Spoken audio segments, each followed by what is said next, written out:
So today I'm going to show you the Fleshman Rose. This is the first knot that I invented on my own. And so to tie this, you're going to be tying it with the little end over the large end.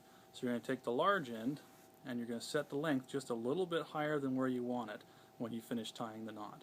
You're going to take the large end here, you're going to put your finger in the center, roll up the sides until you get a nice dimple in the center there. Okay? Take the little end now, cross it over the front, up through the center, and off to the side. From this point forward, the dimple will hold itself, so you don't need to worry too much about it. The other great thing about this knot is it's ambidextrous, so if you happen to want to tie it one way or the other, just flip the tie around and do it in reverse. So there's no problems there. So take from this point now, go across the back here, up over the front, and back down through the center. You want to keep this fairly loose, not terribly loose, but a little bit, so that you can come back to this later. From this point forward, we're going to tie the knot in half. And so you fold it over, keeping the center, or the folded edge towards the center. And you're going to move that across the front there, around and back through the center there. And you're going to weave this down underneath of that first pass, keeping it folded off to the side there. And you're going to go around the back,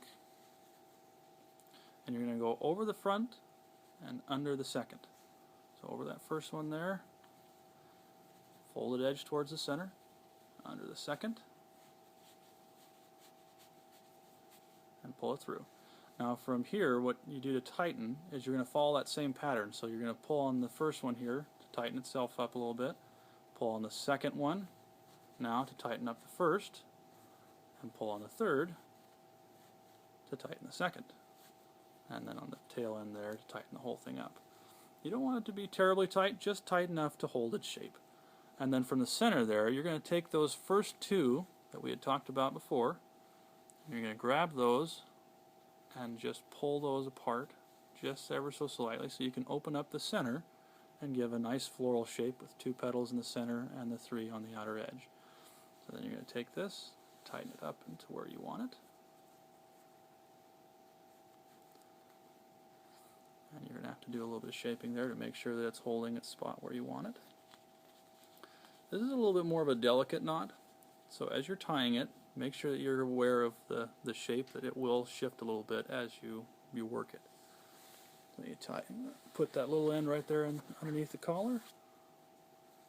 In my case, I happen to button up the collar because that's what I have.